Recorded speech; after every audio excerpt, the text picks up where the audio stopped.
и асфальте. Активный, образованный, способный к инновациям, заинтересованный в будущем планеты. Экологической обстановки.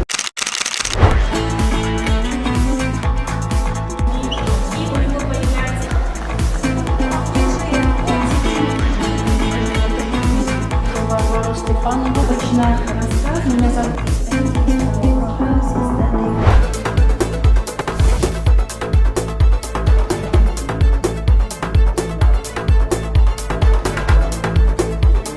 Трошки знаю китайське.